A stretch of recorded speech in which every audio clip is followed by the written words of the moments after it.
నమస్తే, welcome to hit TV. ఈ రోజు మనతో పాటు ఉన్నారు శ్రీ జగద్గురు పీఠం చైర్మన్ వారసురాలు మైలవరపు నాగమణి గారు. వారితో మాట్లాడి మరిన్ని విషయాలు తెలుసుకునే ప్రయత్నం చేద్దాం. నమస్తే అమ్మా. నమస్కారం అమ్మా. బాగున్నారా? బాగున్నాను తల్లి. అమ్మ, అసలు దత్త జయంతి అంటే ఏంటి? చాలా మందికి అసలు దత్త జయంతి అండ్ దత్తాత్రేయ జయంతి రెండు ఒకటేనా కాదా అని చిన్న సందేహం ఉంది. దత్త అంటే ముద్దుగా మనకి ఏదైనా మన పేరుని షార్ట్ లో రెండు పదాలుగా చేసుకుని మనం పలకరించుకోవటం ఉంటుంది కదా, అట్లాగే దత్తాత్రేయ స్వామిని దత్త అని చాలా ముద్దుగా పిలుచుకుంటూ ఉంటారు. కాబట్టి దత్త జయంతి అన్నా దత్తాత్రేయ జయంతి అన్నా ఒకటే. దత్తాత్రేయ స్వామి పుట్టినరోజు ఈ మార్గశిర మాసంలోనే మనకి రావటం అనేది చాలా విశేషం. అందులోను పౌర్ణమి రోజున దీన్ని దత్తాత్రేయ జయంతి, కోర్ల పౌర్ణమి, అనఘావ్రతం అట్లా రకరకాలుగా ప్రాంతీయాన్ని బట్టి రకరకాలుగా పిలుచుకోవటం అనేది జరుగుతుంది. అత్రి మహాముని అనసూయుల యొక్క ముద్దుల బిడ్డ, గారాల బిడ్డ దత్తాత్రేయుడు. అయితే ఒకసారి పార్వతీ అమ్మవారు, సరస్వతీదేవి, లక్ష్మీదేవి కూర్చుని మనకన్నా గొప్పవాళ్ళు ఎవరుంటారు, మనం మహాపతివ్రతలం, మనం భర్తల యొక్క నీడల్లోనే మనం నడుస్తున్నాము అని వాళ్ళలో వాళ్ళే మాట్లాడుకుంటూ ఉంటే శ్రీ మహావిష్ణువు అన్నారనమాట, భూలోకంలో కూడా చాలా ముఖ్యమైన పతివ్రతలు ఉన్నారు, వాళ్ళల్లో సతీ అనసూయ అనే ఆమె ఒక ఆమె అని. అలాగా స్వామి, అంత గొప్పదా ఆమె అని అడగ్గా, అవును మేము కావాలంటే పరీక్ష పెడతాము, మీరు చూస్తూ ఉండండి అన్నారు. అప్పుడు బ్రహ్మ విష్ణు మహేశ్వరులు ముగ్గురు కలిసి భూలోకానికి వచ్చి అనసూయాదేవిని భిక్ష వేయమని ప్రార్థించారు. ఒక మునుల రూపంలో వచ్చి, మహామునుల రూపంలో వచ్చి, అమ్మ భిక్షాందేహి అని అడిగారు. ఋషాశ్రమానికి వస్తే ఆవిడ భిక్ష వేయటానికని అన్ని తీసుకుని పళ్ళెంలో తీసుకుని వచ్చింది. వస్తే అట్లా కాదు, మాకు యథావిధిగా భోజనం పెట్టాలి అని అంటే, అప్పుడు ఇక లోపలికి పిలిచి యథావిధిగా భోజన కార్యక్రమాలన్నీ, పిండి వంటలు గిండి వంటలన్నీ తయారు చేసి వాళ్ళకి భోజనం పెట్టాలని విస్తరాకులు వేసి సిద్ధం చేసింది. చేస్తే, నువ్వు ఇలా కాదు వడ్డించవలసింది, నీ ఒంటి మీద నూలు పోగు లేకుండా వచ్చి మాకు వడ్డించాలి, దిగంబరంగా వచ్చి వడ్డించాలి, అప్పుడు మేము స్వీకరిస్తాము అని అన్నారు. స్వామి పరమేశ్వర, నాకు ఇది ఒక పరీక్ష కాబోలు అనుకుని, మహాపతివ్రత కదమ్మా సతీ అనసూయ అంటే, మాటలు కాదు కదా. అప్పుడు ఆవిడ ఏం చేసిందంటే, ఆవిడ కమండలలో కాసిన నీళ్లు తీసుకొని ఈ ముగ్గురు ఒక ఋషుల మీద చల్లింది. చల్లగానే వాళ్ళు ఏమైపోయారు, చిన్న బాలులల్లే, చిన్న పిల్లలల్లే అయిపోయారు, పసికోనులల్లే అయిపోయారు. పసికోనులైనా వాళ్ళకి ఒంటి మీద బట్టలు లేకపోయినా కూడా తల్లి తన బిడ్డలకు అన్నం తినిపించుకోవడానికి అభ్యంతరం ఏముంది, లేదు కదా. అప్పుడు వాళ్ళని చక్కగా ఊళ్ళో కూర్చోబెట్టుకుని వాళ్ళకి అన్ని తినిపించి చేతిలో గడి మూతది కడిగింది. అప్పుడు దేవుడు, అప్పుడు వీళ్ళు ముగ్గురు ప్రత్యక్షమయ్యి ఆవిడ యొక్క పతివ్రత లక్షణానికి ప్రత్యక్షమయ్యి, తర్వాత అమ్మలు ముగ్గురు కూడా వచ్చారు.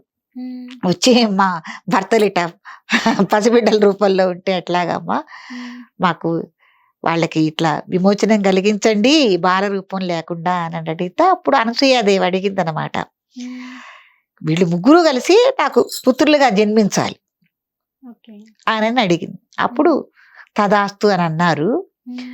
ముగ్గురు అంశాలతో కూడి ఒక బాలుడుగా సతీ అనసూయ కడుపున జన్మించిన వాళ్ళే దత్తాత్రేయమూర్తి అనమాట.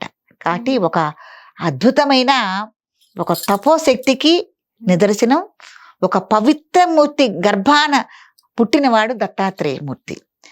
ఆయన్ని అవధూతగా పిలుచుకోవటం, ఎవరైనా ఋషులు, సాధకులు, సాధువులు, ఇంకొక మార్గంలో ఏంటంటే ఏదైనా అఘోరాలు లాంటి వాళ్ళు కానీ ఎవరైనా ఒక సాధనా మార్గంలో ఉన్నారు, ఒక మంత్రదీక్ష కానీ ఏదైనా సాధనా మార్గంలో ఉండి అతీతమైన భక్తి ఆచరణలో ఉన్నారు, దైవ భక్తిలో ఉన్నారు అనుకున్న వాళ్ళకి ఒక మంచి మార్గం దత్తాత్రేయుని యొక్క అనుచరణ, ఆ మార్గంలో మనం నడవటం అనేది చాలా మంచిదన్నమాట.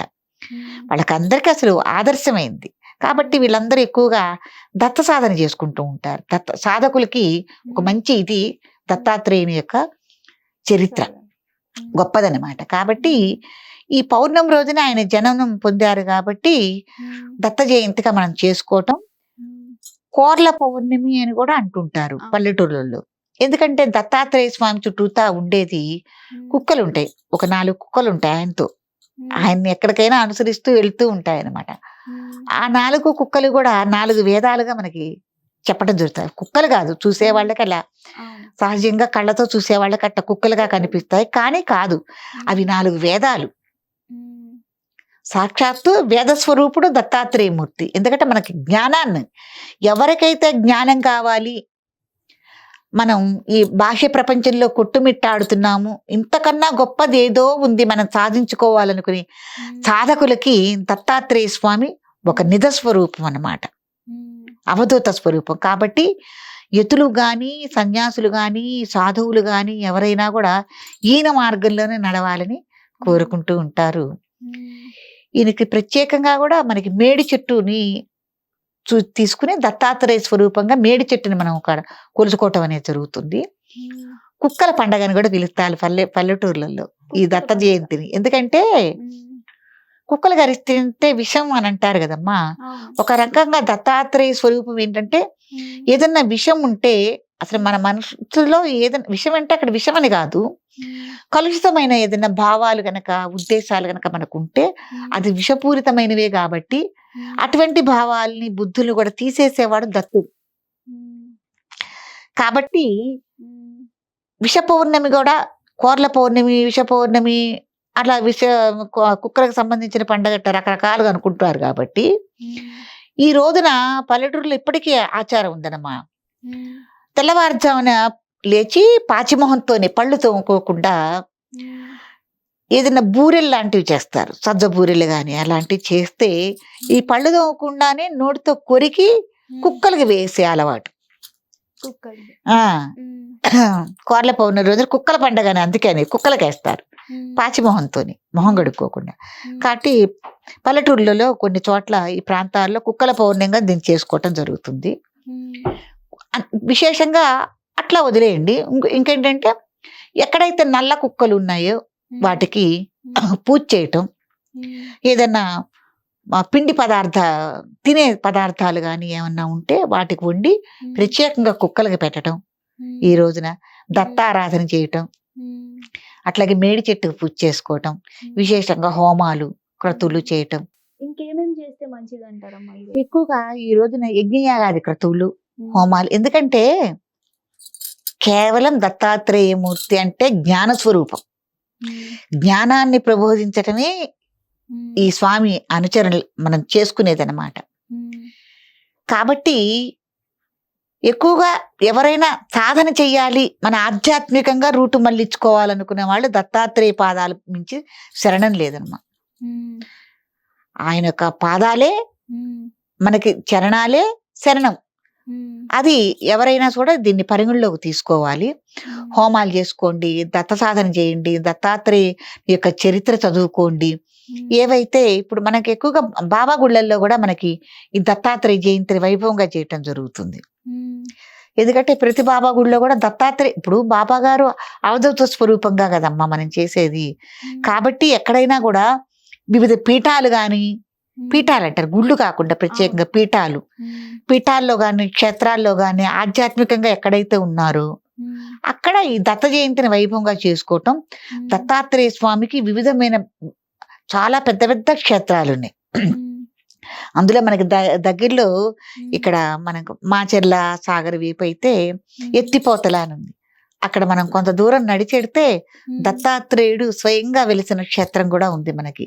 అక్కడ కూడా అట్లాంటి చోట్ల కొన్ని చోట్ల వైభవంగా దత్తాత్రేయుని యొక్క అసలు 3 రోజుల ముందు నుంచే మనకి జాతర, తిరునాళ్ళ అవన్నీ ప్రారంభం అవుతాయి. అట్లా దీన్ని పౌర్ణమి రోజున మనం ఆచరించుకుంటున్నాం కాబట్టి పౌర్ణమి రోజు రాత్రి ఎక్కువగా చేయటం అనేది జరుగుతుంది. రాత్రి పూట ఎక్కువగా చేయటం జరుగుతుంది ఈ జాతరలు, పండగ ఇవన్నీను. కాబట్టి ఉదయం నుంచి సాయంత్రం అన్ని పండగలకు మళ్ళీ విశేషంగా ఈ నియమనిష్టలతో ఉండటం, స్వామిని కొలుచుకోవటం, సాధన చేసుకోవటం, సన్మార్గంలో నడవాలనుకునే వాళ్ళకమ్మా దత్తుడి యొక్క గొప్పతనం చాలా గొప్పది. ఈయన ఎక్కువగా అరణ్య ప్రాంతాల్లో అటు తిరిగారు కాబట్టి ఈయన అనగాదేవి రూపంలో అమ్మవారిని వివాహం చేసుకోవటం కూడా జరిగింది. దాని గురించి కూడా మనం కొద్దిగా చెప్పుకుందాం. అమ్మ మహాలక్ష్మి రూపంతో ఉన్న అనగాదేవిని ఈయన వివాహం చేసుకున్నారని, అందుకే దత్తాత్రేయుడితో కూడిన అనగావ్రతం అని చేస్తాం మనం ఇదే రోజున. ఈ అనగావ్రతం కూడా వంశపారపర్యంగా చేసుకునే వాళ్ళు చాలా మంది ఉన్నారండి. వంశపారపర్యంగా ఇదే పౌర్ణమి రోజున అనగావ్రతం చేయాలని ఏదైనా మేడి చెట్టు కనుక ఉంటే చెట్టు దగ్గర చేస్తారు, చెట్టు కింద చేసుకోవచ్చు. లేదంటే మేడు కొమ్మను ఒక దాన్ని తీసుకొచ్చుకుని ఇంట్లో ఉంచుకుని కలశాన్ని ఒకటి ఏర్పాటు చేసుకుని దత్తాత్రేయ మూర్తిగా ఒక కలశాన్ని, అనగాదేవిగా ఒక కలశాన్ని, 2 కలశాలు ఏర్పాటు చేసుకుని 2 కలశాలకి చక్కగా అలంకారం చేసుకుని ఒక బ్రాహ్మణ్ణి నియమించుకుని మీరు ఏ సంకల్ప సిద్ధికి అయితే మీరు ఈ వ్రతం చేసుకోదలుచుకున్నారో ఆ వ్రత సంకల్పాన్ని చెప్పుకుని అనగావ్రతం చేసుకుంటే గనక త్వరితగతిని మీకు ఏమైతే పనులున్నాయో అవన్నీ కూడా తొందరగా నెరవేరుతాయి అని నేను. తర్వాత ఎవరికైనా సంతానం లేక బాధపడుతున్నా కూడా వెంటనే సంతానం అందుతారని కూడా ఉంది. కాబట్టి ఈ రోజున అనగావ్రతం చేసుకోవటం కూడా చాలా విశేషమైంది ఈ దత్త జయంతి రోజున. కాబట్టి దత్తాత్రేయుడిని ఈ రోజున పూజ చేసుకోవటం అనేది చాలా మనకి ఎంతో అదృష్టం, సుకృతంతో కూడిన ఉందమ్మా. ధన్యవాదాలు. చాలా చక్కగా వివరించారు.